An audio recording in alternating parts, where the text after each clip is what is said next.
नमस्कार दोस्तों, यदि आप भी भारत और दक्षिण अफ्रीका के बीच खेले गए पहले टी20 मुकाबले को देखकर और भारत की तूफानी जीत से खुश हुए हैं, तो हमारी इस वीडियो को एक लाइक जरूर कीजिएगा दोस्तों।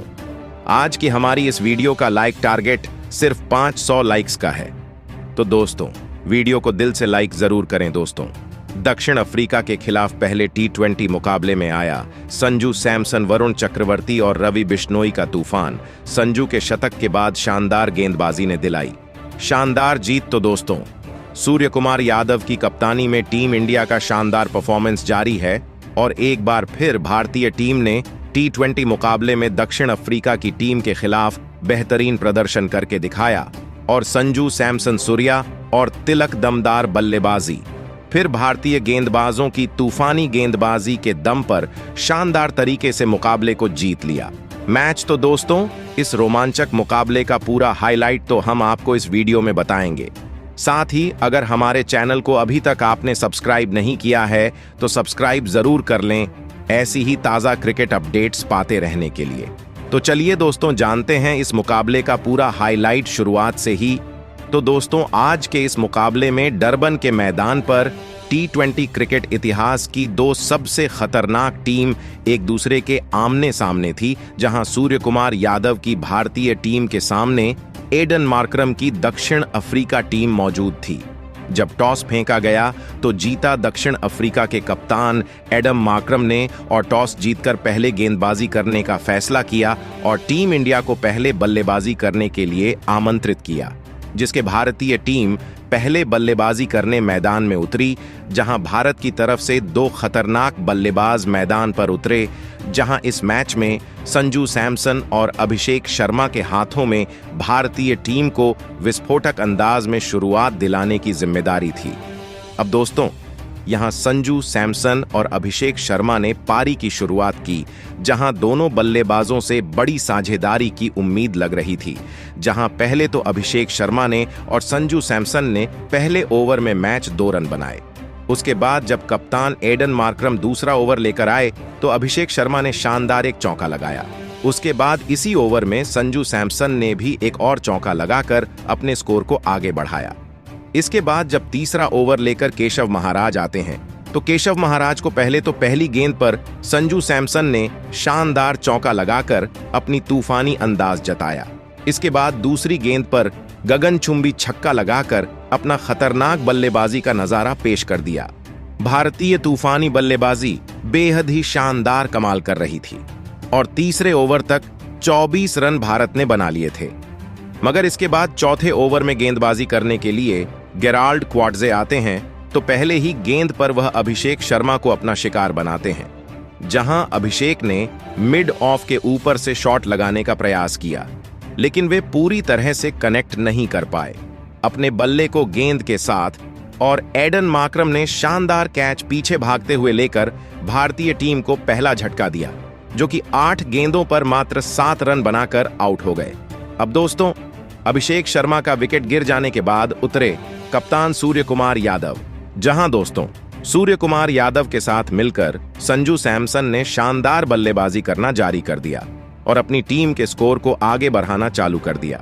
सूर्य कुमार यादव ने गेराल्ड क्वार्ट्जे को चौथे ही ओवर में पहले तो एक शानदार चौका लगाकर अपना खाता खोला। इसी ओवर में एक गगनचुंबी छक्का भी उनके बल्ले से देखने को मिला।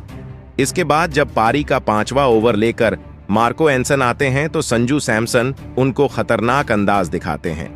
पहले तो पहली गेंद पर शानदार चौका लगा दिया जाता है, फिर दूसरी गेंद पर फ्लिक शॉट लगाकर एक गगनचुंबी छक्का वह ठोक देते हैं। फिर इसके बाद अंत में सूर्य कुमार यादव भी एक चौका मारकर मार्को एंसन को जड़ देते हैं। इस ओवर में शानदार 15 रन बनाकर भारतीय टीम 5 ओवर में 1 विकेट होकर 49 रन पूरे कर लेती है। दोस्तों भारतीय बल्लेबाजी का नजारा देखकर अफ्रीका के कप्तान भी परेशान नजर आ रहे थे। ऐसे में 6वें ओवर में उन्होंने फिर गेराल्ड क्वार्ट्जे को गेंद थमाई, मगर ओवर की तीसरी गेंद पर संजू सैमसन ने उनको एक झन्नाटेदार छक्का लगा दिया। दोस्तों भारतीय बल्लेबाजी कमाल कर रही थी। अफ्रीका का कोई भी गेंदबाज भारत को नहीं रोक पा रहा था। पारी का 8वां ओवर जब नए गेंदबाज नकाबायोमजी पीटर लेकर आए तो इस ओवर में दूसरी गेंद पर संजू सैमसन ने पुल शॉट लगाकर एक लंबा छक्का लगा दिया। इसके साथ ही संजू सैमसन अर्धशतक की तरफ बढ़ गए और फिर अगली गेंद पर उन्होंने गेंद को महज दिशा दिखाकर एक और छक्का लगा दिया और अपना अर्धशतक पूरा करके एक और रिकॉर्ड बना दिया। इस शानदार अर्धशतक को देखकर कब तासुर कुमार यादव ने भी संजू सैमसन को बधाई दी और ड्रेसिंग रूम में सभी तालियां बजाते हुए नजर आए। इसके बाद नवा ओवर गेंदबाज पीएनट्रिक अर्ल क्रूगर को दिया गया तो उनको सूर्य कुमार यादव ने पहले एक शानदार चौका लगा दिया। मगर इस ओवर की अंतिम गेंद पर भारतीय टीम को कप्तान के रूप में तगड़ा झटका लगा। इस दौरान सूर्या कुमार ने धीमी गेंद को लाइन के बाहर खेला, लेकिन गति की कमी के कारण गेंद को सही से वो हिट नहीं कर सके और डीप मिड विकेट पर एंडले सिमेला ने उन्हें कैच आउट कर दिया और सूर्या के बल्ले से कोई अच्छे खास रन देखने के लिए मिले नहीं और 17 गेंदों में 21 रन बनाकर वह आउट हुए। जब सूर्य कुमार यादव आउट हुए तो भारत ने अपने 2 विकेट मात्र 90 रन के कुल स्कोर पर ही गंवा दिए थे। अब दोस्तों, यह 2 विकेट गिर जाने के बाद फिर मैदान पर संजू सैमसन का साथ निभाने के लिए तिलक वर्मा उतरे, जहां 10वें ओवर की आखिरी गेंद पर तिलक वर्मा ने एंडले सिमलेन को शानदार छक्का लगाया और भारत का तूफान जारी रखा। इसके बाद 11वीं ओवर में केशव महाराज आए तो संजू सैमसन ने शानदार पहले तो एक गगनचुंबी छक्का दूसरी गेंद पर लगा दिया। अंतिम गेंद पर एक शानदार चौका लगाकर इस ओवर में भी दक्षिण अफ्रीका के गेंदबाजों को बैकफुट पर धकेल दिया और भारतीय बल्लेबाजी का इतना खतरनाक अंदाज रहा कि 11 ओवर में भारत ने 2 विकेट होकर 111 रन स्कोर बोर्ड पर लगा दिए थे। इसके बाद जब 12 ओवर में नकाबायोमजी पीटर स्पिन गेंदबाजी करने के लिए आए तो संजू सैमसन ने पहली गेंद पर घुटना टिकाकर एक शानदार चौका लगाया। फिर इस युवा की तीसरी के अंतर लॉन्गोनॉफ की तरफ हवा में एक शॉट लगाकर छक्के के लिए गेंद को बाहर भेज दिया। भारतीय बल्लेबाजी तूफान दिखा रही थी, जिसका कोई भी जवाब अफ्रीका के गेंदबाजों के पास नहीं था। अगला 13वां ओवर लेकर जब एंडले सिमलेन आए तो संजू सैमसन ने तूफान दिखाया। पहले दूसरी गेंद पर फ्रिज में रहकर थर्ड मैन की तरफ एक चौका लगाया है। तीसरी गेंद पर ऑफ स्टंप के बाहर जाती हुई गेंद को कवर्स की तरफ खेलकर एक और चौका उनके बल्ले से निकला। इसके बाद तीसरी गेंद पर संजू सैमसन ने तूफान दिखाया और कवर्स की तरफ एक ऊंचा शॉट खेला। गेंद सीधी सीमा रेखा से बाहर 6 रनों के लिए चली गई। संजू सैमसन अपने शतक की तरफ बढ़ रहे थे। अब तक 54 गेंद में 92 रन उनके बल्ले से निकल चुके थे। दोस्तों, इसके बाद तिलक वर्मा का बल्ला भी आग उगलने लगा था। 14वें ओवर में पीएनट्रिक अर्ल क्रूगर को निशाना बनाते हुए तिलक वर्मा दूसरी गेम पर पॉइंट की तरफ खेलकर कट शॉट लगाकर चौका लगा देते हैं। इसके बाद तीसरी गेंद पर घुटना टिकाकर स्लॉग स्वीप के जरिए एक छक्का लगा देते हैं। दोस्तों, यही नहीं, संजू सैमसन भी इसी ओवर की 5वीं गेंद पर पुल शॉट लगाकर एक छक्का लगाकर देते हैं और अपने स्कोर को 98 पर पहुंचाते हैं, जहां भारतीय टीम 14 में 162 रन 2 विकेट खोकर बना चुकी थी। फिर 15वें ओवर में केशव महाराज को इस दौरान संजू सैमसन ने पहले गेंद पर 1 रन लेकर विस्फोटक बल्लेबाजी करते हुए 47 गेंदों में अपना शतक पूरा किया और शतक पूरा करने के बाद भी संजू सैमसन रुके नहीं, मगर दूसरी गेंद पर तिलक वर्मा दूसरी गेंद पर एक चौका लगाते हैं। अभी संजू और तिलक वर्मा के बीच में शानदार 77 रन की साझेदारी पनप चुकी थी, मगर इसके बाद भारतीय टीम को एक बड़ा झटका लगता है, जहां चौथी गेंद पर दोस्तों तिलक वर्मा को केशव महाराज ने आउट किया, जो कि केशव महाराज के अंदर आती हुई गेंद पर स्लॉग स्वीप करने के लिए गए और गेंद अपनी गति से ज्यादा उछल गई और टॉप एज लेकर हवा में ऊंची चली गई और डीप मिड विकेट पर खड़े मार्को यानसन ने कैच पकड़कर भारत को झटका दिया और तिलक वर्मा गेंद 18 में 33 रन बनाकर पवेलियन चले गए। दोस्तों, यह 3 विकेट गिर जाने के बाद हार्दिक पांड्या मैदान पर आए। अब संजू सैमसन पर अब पूरी जिम्मेदारी आ चुकी थी कि भारत को कैसे भी करके 200 रन के पार लेकर जाना है।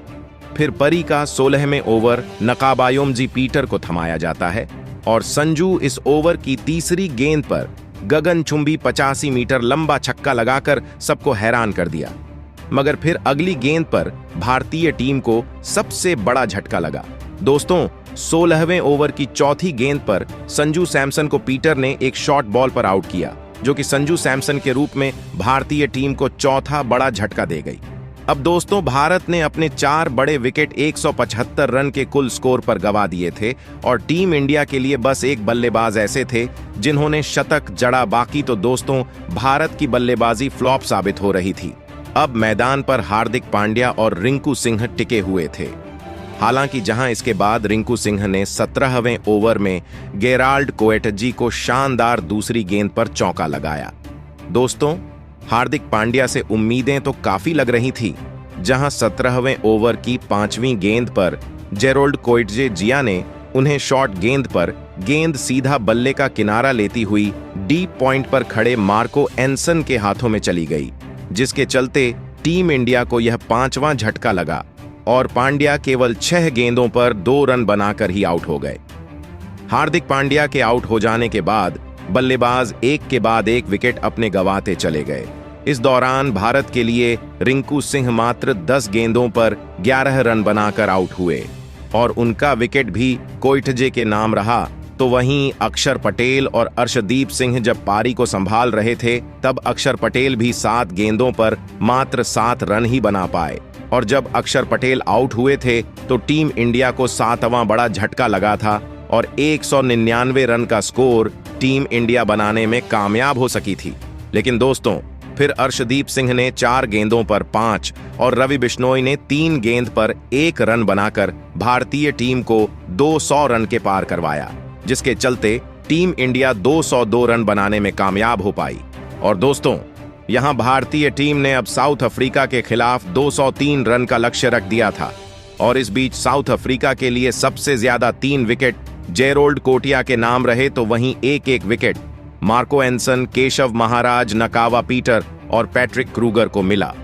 ऐसे में दोस्तों, इसके बाद भारत से मिले 203 रनों के लक्ष्य का पीछा करने साउथ अफ्रीका की ओर से कप्तान एडम मार्क्रम और रयान रिकेल्टन बल्लेबाजी करने के लिए मैदान में उतरे। दोस्तों, भारत ने दिया हुआ लक्ष्य बड़ा था।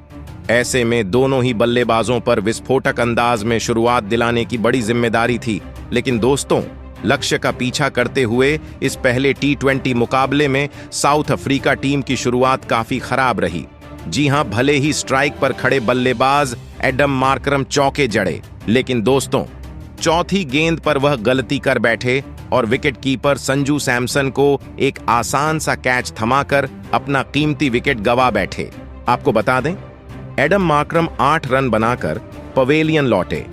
ऐसे में जल्दी ही पहला विकेट गिर जाने के बाद मैदान में उतरे ट्रिस्टन स्टब्स और आते ही कुछ गेंद बाद एक आसमानी जड़ते हुए उन्होंने अपने पारी का आगाज कर दिया।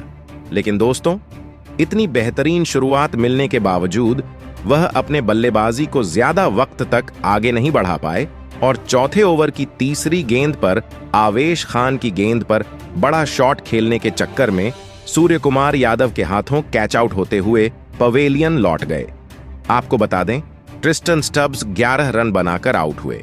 ऐसे में 2 बड़े झटके लग जाने के बाद अब साउथ अफ्रीकाई टीम की ओर से मैदान में उतरे विस्फोटक बल्लेबाज हेनरिक क्लासेन।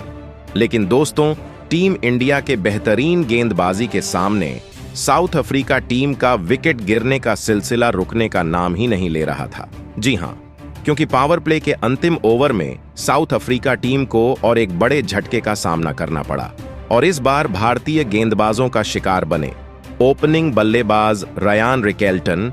आपको बता दें, वरुण चक्रवर्ती ने रयान रिकेल्टन को 21 रन के निजी स्कोर पर पवेलियन का रास्ता दिखाया। दोस्तों, टीम इंडिया की धारदार गेंदबाजी के सामने 50 रन के भीतर ही अब साउथ अफ्रीकाई टीम अपने टॉप 3 बल्लेबाजों को गंवा चुकी थी। जरूरत थी साझेदारी की। ऐसे में अब मैदान में उतरे डेविड मिलर। फिर यहां से हेनरी क्लासेन और डेविड मिलर ने सूझबूझ के साथ भारतीय गेंदबाजों का सामना किया और खराब गेंद पर जोरदार शॉट जड़ते हुए टीम का स्कोर आगे बढ़ना शुरू कर दिया और 10 ओवर का खेल खत्म होने तक टीम को 78 रनों तक पहुंचा दिया। लेकिन दोस्तों, टीम इंडिया ने दिया हुआ लक्ष्य अभी भी काफी दूर था, जिस कारण अब हर ओवर में विस्फोटक अंदाज में बल्लेबाजी करते हुए तेज गति से रन बटोर जरूरी था। लेकिन दोस्तों, तभी एक बार फिर मैच के 12वें ओवर में वरुण चक्रवर्ती ने अपना जादू बिखेर दिया और एक ही ओवर में साउथ अफ्रीकाई टीम को दोहरा झटका दे दिया। जी हां, पहले तीसरी गेंद पर हेनरिक क्लासन को कैच आउट करवाते हुए पवेलियन का रास्ता दिखाया तो वहीं ही एक गेंदबाज डेविड मिलर का भी पत्ता साफ कर दिया। आपको बता दें, क्लासन जहां 25 रन बनाकर आउट हुए तो वहीं डेविड मिलर 18 रन बनाकर पवेलियन लौटे। दोस्तों, टीम इंडिया की घातक गेंदबाजी के सामने साउथ अफ्रीका बल्लेबाजी क्रम ताज की पत्तों की तरह बिखर चुका था, क्योंकि इसके बाद मैदान में उतरे पीने एट्रिक क्रूगर एंड ले सिमले भी खराब शॉट खेलते हुए अब अपने विकेट गंवा चुके थे। पूरी तरीके से भारतीय टीम साउथ अफ्रीका बल्लेबाजों पर हावी हो चुकी थी। ऐसे में अब मैदान में उतरे गेराल्ड क्वार्टजे और मार्को एंसन। फिर यहां से अगले 1-2 ओवर तक तो मार्को येंसन ने अपना बेहतरीन खेल दिखाया, लेकिन टीम इंडिया के घूमती हुई गेंदों के सामना वह भी ज्यादा वक्त नहीं कर पाए और बड़ा शॉट खेलने के चक्कर में हार्दिक पांड्या को एक आसान सा कैच देकर पवेलियन चलते बने। आपको बता दें, मार्को एंसन 12 रन बनाकर आउट हुए। ऐसे में दोस्तों, अब अंतिम महज 3 ओवर का खेल बाकी था और अभी भी साउथ अफ्रीकाई टीम को जीत के लिए 80 रनों की जरूरत थी। भले ही अंतिम ओवरों में स्ट्राइक पर खड़े बल्लेबाज गिएल्ड कोटजे ने विस्फोटक बल्लेबाजी करते हुए 2 आसमानी छक्के जड़े, लेकिन अंततः वह भी तालमेल की कमी के चलते रन आउट होते हुए अपना विकेट गंवा बैठे और इसी के साथ साउथ अफ्रीका का पूरा बल्लेबाजी क्रम 141 रनों पर सिमट गया और भारतीय टीम ने यह पहला T20 मुकाबला 61 रन के बड़े अंतर से अपने नाम कर लिया। आपको बता दें, इस जीत के साथ ही भारतीय टीम ने 4 मैचों की T20 श्रृंखला में अब 1-0 से बढ़त बना ली है। वही टीम इंडिया की यह लगातार T20 में 11वीं जीत है। ऐसे में अगर बात की जाए प्रदर्शन की, तो इस मुकाबले में टीम इंडिया की ओर से सबसे अधिक 3 विकेट वरुण चक्रवर्ती ने झटके तो रवि बिश्नोई को भी 3 विकेट मिले। वही बल्लेबाजी में 107 रन की परी संजू सैमसन ने खेली, जिसके कदन उन्हें मैन ऑफ द मैच दिया गया। तो दोस्तों, टीम इंडिया का यह परफॉर्मेंस आपको कैसा लगा और इस मुकाबले में भारतीय टीम के प्रदर्शन को आप 10 में से कितने अंक देना चाहेंगे? कमेंट बॉक्स में हमें अपनी राय जरूर बताएं। नए हैं तो चैनल को सब्सक्राइब जरूर करें, वीडियो को लाइक और शेयर करना बिल्कुल नहीं भूलें। धन्यवाद।